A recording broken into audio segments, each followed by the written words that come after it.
साथियों नमस्कार।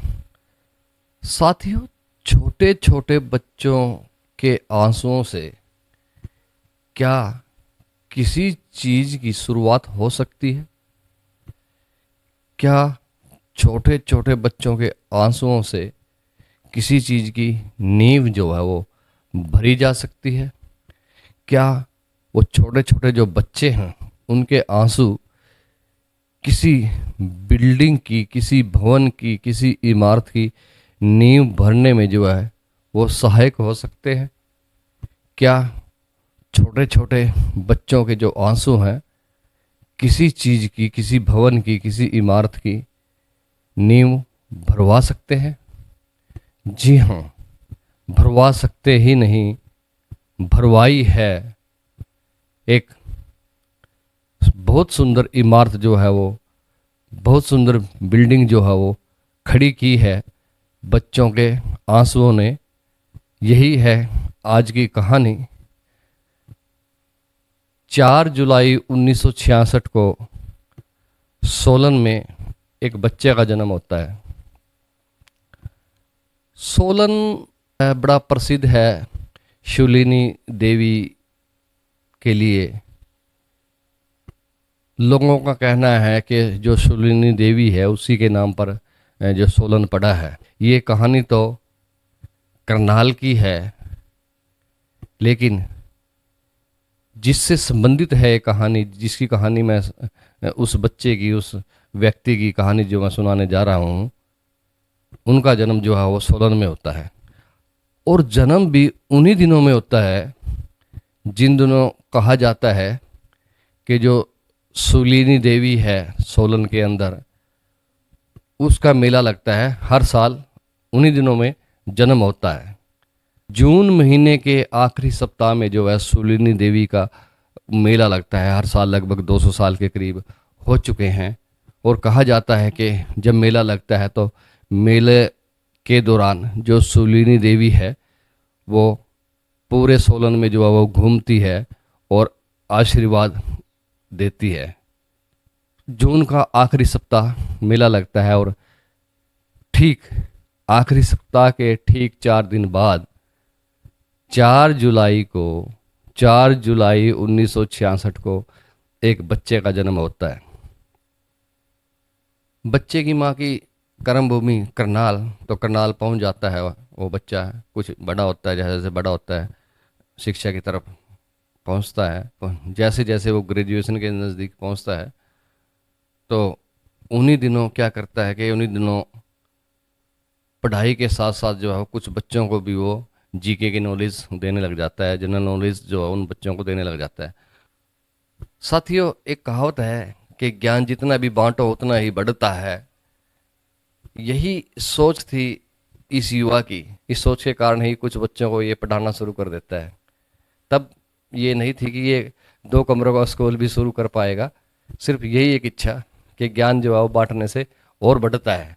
जो बच्चे इसके पास जो पढ़ने के लिए आते हैं उनसे भी ये घुल मिल कर रहता है। मिलनसार व्यक्तित्व, मिलनसार व्यक्तित्व के कारण बच्चे इसके साथ घुल मिल जाते हैं। जो शिक्षा देने की, जो पढ़ाने की, जो ज्ञान देने की जो तरीका इसका देखते हैं वो बच्चे, तो बड़े प्रभावित होते हैं इनसे। मतलब एक अपनापन इनके अंदर हो जाता है। धीरे धीरे उन बच्चों की जो संख्या वो बढ़ती रहती है। इसी दौरान ग्रेजुएशन हो जाती है, बच्चे जो हैं फिर बढ़ जाते हैं। तो क्या करता है ये जो लड़का है, ये जो युवा है, ये युवा करनाल रामनगर खादी आश्रम के पास एक भवन किराए पर लेता है। जब उस भवन को ये किराए पर लेता है तो इसके पास जो है वो 28 बच्चे होते हैं। टेम्परेरी स्कूल ये शुरू कर देता है 2 कमरों में। तो धीरे धीरे वो बच्चे जो हैं वो 28 से 54 तक वो बच्चे पहुंच जाते हैं। स्वभाव वही मिलनसार, दयावान। तो सभी बच्चे जो है वो संतुष्ट रहते हैं इनकी पढ़ाई से। एमए इकोनॉमिक्स हो जाती है, उसके बाद एलएलबी करता है ये युवा। और एलएलबी के बाद फिर जो है तैयारी करता है किसी अच्छे पद की, ताकि अच्छा पद इनको मिले। साथियों, लोकतंत्र में 4 स्तंभ हैं: विधान पालिका, कार्यपालिका, न्यायपालिका और खबरपालिका। जो तीसरा मजबूत स्तंभ है न्यायपालिका, उस न्यायपालिका की ओर इनका जो एक रुझान होता है, एक सपना होता है, और उसकी जो है तैयारी करने लग जाते हैं। और साथ साथ जो वो एक छोटा सा स्कूल है, उन बच्चों की पढ़ाई की तरफ भी जो है इनका ध्यान रहता है। तो मेहनत रंग लाती है, वैकेंसी निकलती हैं न्यायपालिका में जज के लिए। ये युवा फॉर्म जो है वो भर देता है, परीक्षा होती है, बहुत अच्छी परीक्षा इस युवा की होती है, और बड़ा प्रसन्न होता है ये युवा। जो परीक्षा थी उसका रिजल्ट आता है और ये सेलेक्ट हो जाते हैं।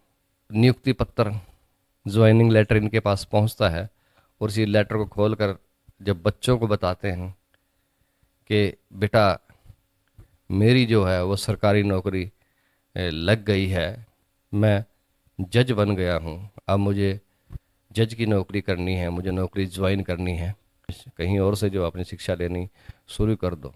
जो बच्चे जब ये सुनते हैं तो वो बच्चे रोने लग जाते हैं। उनकी आंखों में जो है वो आंसू आने लग जाते हैं, क्योंकि उनको भी पता था कि इस तरह का मिलनसार कहीं मिल नहीं सकता। जिस तरीके से ये पढ़ाते हैं, जिस तरीके से ये हमें प्यार करते हैं, हमें मिलते हैं, जो है जैसा इनका दयावान स्वभाव है, मिलनसार व्यक्ति हैं, ऐसा व्यक्ति, ऐसा टीचर, ऐसा गुरु हमें नहीं मिल सकता, जानते हैं वो बच्चे। इसलिए वो बच्चे जो हैं वो रोने लग जाते हैं। अगले दिन फिर जो है अपने माँ बाप को लेकर वो बच्चे स्कूल में, उस छोटे से स्कूल में पहुंच जाते हैं और निवेदन करते हैं। इनके माँ बाप भी निवेदन करते हैं कि इन बच्चों का भविष्य है, आपसे ये ज़्यादा लगाव करते हैं, आपको ये अपना मानते हैं। ठीक है, आपका सपना था, आपका सपना पूरा हो रहा है, आपको जो है जज की नौकरी मिल चुकी है, लेकिन इनका भविष्य भी देखिए, आपसे कितना लगाव करते हैं, आपसे कितना प्यार करते हैं।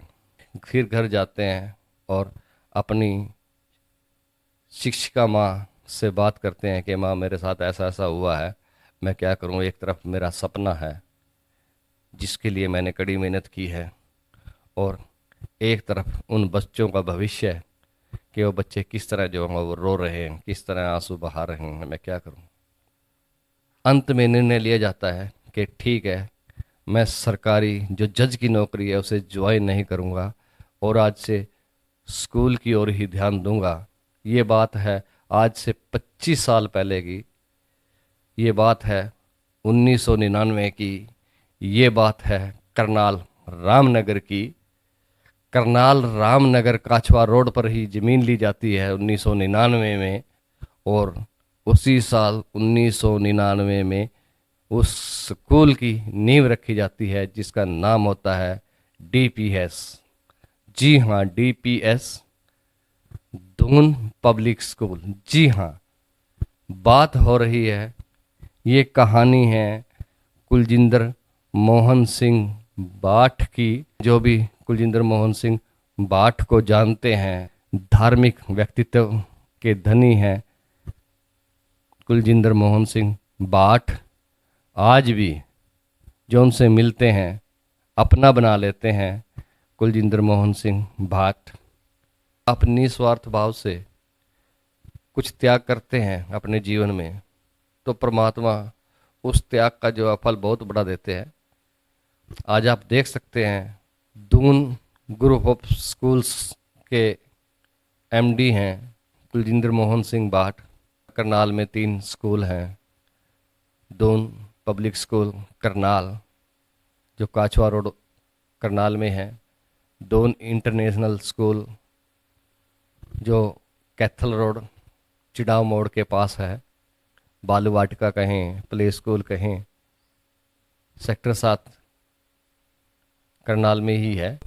ये थी आज की सच्ची घटना, सच्ची कहानी। साथियों, कहानी पसंद आए तो चैनल को सब्सक्राइब करें, शेयर करें, कमेंट करें। धन्यवाद।